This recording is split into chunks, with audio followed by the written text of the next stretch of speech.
கவியும் நானும் என்கேஜ்மெண்ட்க்கு முன்னாடி நாள் தான் ஃபர்ஸ்ட் டைம் மீட் பண்ணோம். ஜுவல்லரி செலெக்ஷனுக்காக நம்ம ஷாப் வந்திருந்தாங்க. ஃபர்ஸ்ட் இந்த பிங்க் செட் தான் செலக்ட் பண்ணி வச்சுருந்தாங்க.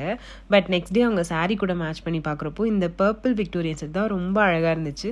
ஸோ அதுவே ஃபைனல் பண்ணியாச்சு. அண்ட் இதுதான் அவங்களோட மேக்கப் எக்ஸ்பெக்டேஷன்ஸ். ஒரு செட்டிலாக இருக்கணும், இருக்கிற கலர் அப்படியே காமிச்சா போதும், ரொம்ப கலராலாம் காட்ட வேணாம். அப்புறம் என்னோட ஐஸ் மட்டும் நல்லா பிரைட் பண்ணி காமிச்சா போதும்.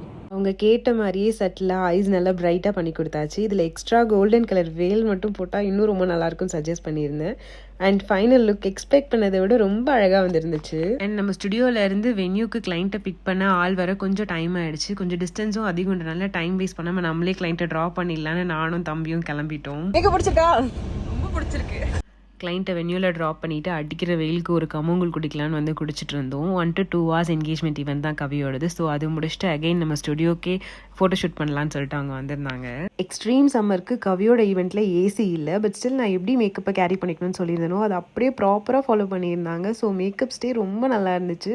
ஃபோட்டோஷூட் மட்டும் கொஞ்சம் லைட்டாக டச்சப் பண்ணி ரெடி பண்ணியாச்சு. உங்கள் எல்லாருக்கும் இந்த வீடியோ ரொம்ப பிடிச்சிருக்குன்னு நினைக்கிறேன். அண்ட் இது மாதிரி இன்னும் நிறைய வீடியோஸ் பார்க்க பேஜை மறக்காமல் ஃபாலோ பண்ணிக்கோங்க.